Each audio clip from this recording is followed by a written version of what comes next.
Over a year later, the First Presbyterian Church in Panama City is just now getting a new roof. Harvest Worship Center remains untouched.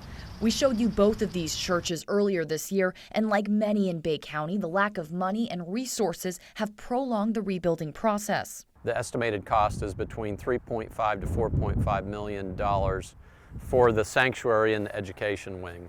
In January of 2018, FEMA expanded its public assistance eligibility to include houses of worship.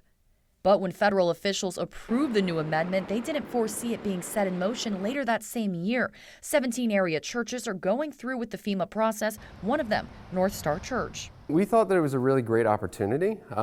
There wasn't a lot of information that's been available. We've been kind of writing things as it goes and working with FEMA, and they've been learning how to do the process as well going through it. So for us, we're hopeful, but it's definitely a situation where we're learning a lot. And for those churches that made the final cut, they still have a long way to go. The process has been quite difficult, as any time the paperwork is almost overwhelming at times, but we hope that it'll be worth it in the long run to help us achieve our goals and especially make up the difference that insurance hasn't covered.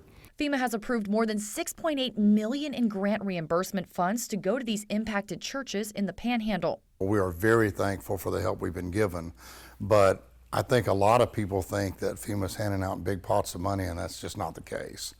However, these funds are provided on a cost-share basis, and the term reimbursement is key. Once the damage is calculated, then approved, these houses of worship can move forward on rebuilding using whatever funds on hand in hopes of reimbursement. A lot of churches, a lot of businesses are not able to front several $100,000 and then hope that it gets reimbursed.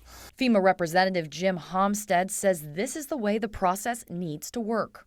Take an active role in your recovery. It's not a matter of just sitting around and waiting for funding to roll in. Provide that documentation. It's so important. And one reason documentation is required is to protect the taxpayers, to show that taxpayer dollars are being spent in a timely and in a smart fashion.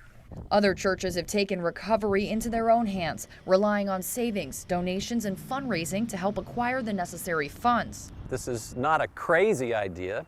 You know, we can see how we could get to closing the gap. And so I think the same thing would be true for other churches, that if they have money saved and they can raise money within their church and outside their church.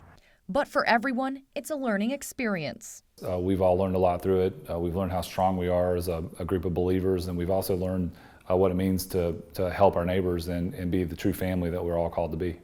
Most of these churches are still caught up in the approval process, patiently waiting to begin reconstruction pending FEMA's approval. And there's no telling how long the waiting game will be, but if there's one thing these churches have, it's faith. Kelly Grossfield, News 13, Panhandle Strong.